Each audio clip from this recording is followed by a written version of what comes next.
And joining us from Abuja, Mr. Pt.1 is the convener of the Civil Society Elections Situation Room. And beside him is Ambassador Paul Lolo, a former permanent representative to the African Union. Thank you so much, gentlemen, for coming on the program tonight. Let me start the conversation and perhaps begin with you, Mr. Nwankwo. The country, our nation, is at a critical point. Why do we need a debate? Debates are often very useful in any elections where you have several persons contesting for positions. It's important that those who have to vote, who do not get a chance to meet the candidates, are able to see them through debates, and debates often are televised, so people are able to listen to the various persons who are contesting for offices. They're able to make an assessment, they're able to gauge what they promise and indeed look into their eyes, even if it's through the screen, and say, yes, this candidate is serious about what he's saying or not saying. So I think it's a very important awareness creation process for citizens to understand those who are seeking for office. They can be asked questions. A lot of times candidates make promises that they have not even thought through. So debates is often an opportunity for them to even think through it, but also respond to questions that are asked regarding some of the issues that and promises that they make. Ambassador Lolo, why do we need a debate, especially for 2019, considering the narrative over the past years, especially presidential debates, where you find one of the main candidates not showing up? This time around, how critical is it for a debate to happen and for those who are invited to attend? I think it's important for persons who are invited to attend.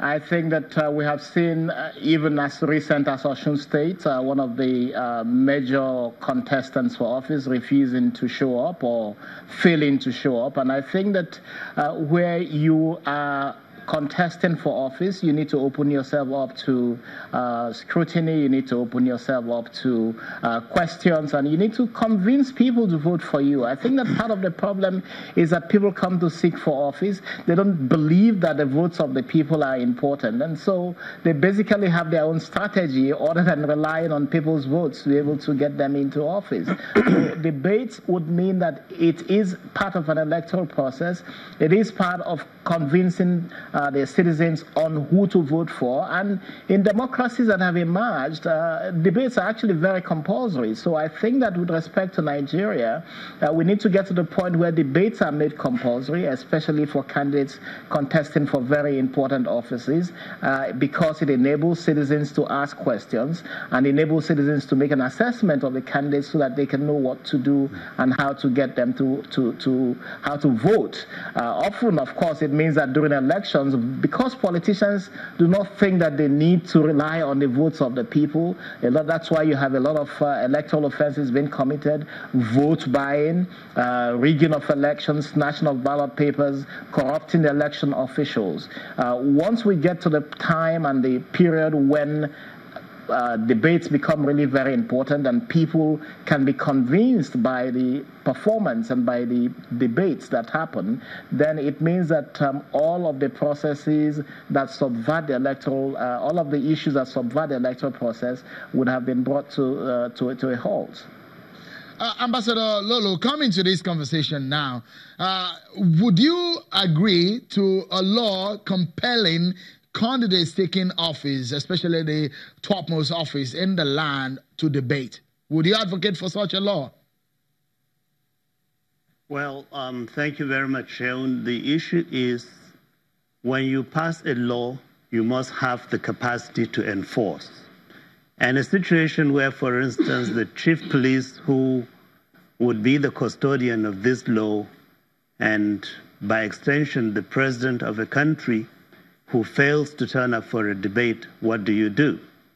But everything that Clement has said with regard to the objective and necessity of having presidential debates and debate generally as part of a political process, I do subscribe to his views. And I want to add here that around the world, debates are becoming a part and parcel of political processes. beginning where it found its home in the United States. Almost every level today, you would find candidates debating each other.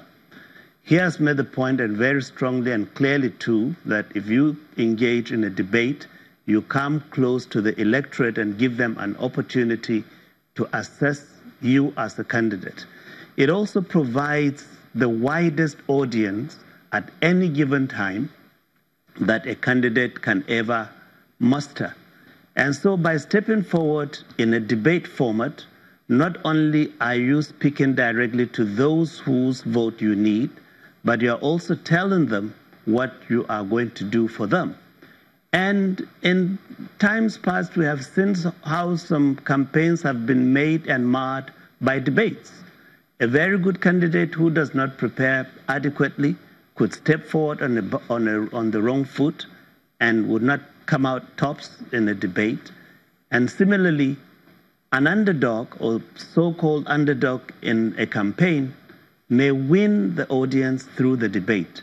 So it is very, very good and important that in our country, in our case, and in 2019 in particular, that those who seek to rule the country, whether at the level of a State House of Assembly, the National Assembly, but more importantly at the presidential level, it is only reasonable to expect and hope that all the candidates will avail themselves and allow Nigerians to see and assess them, even if it is through a tube like the medium of television.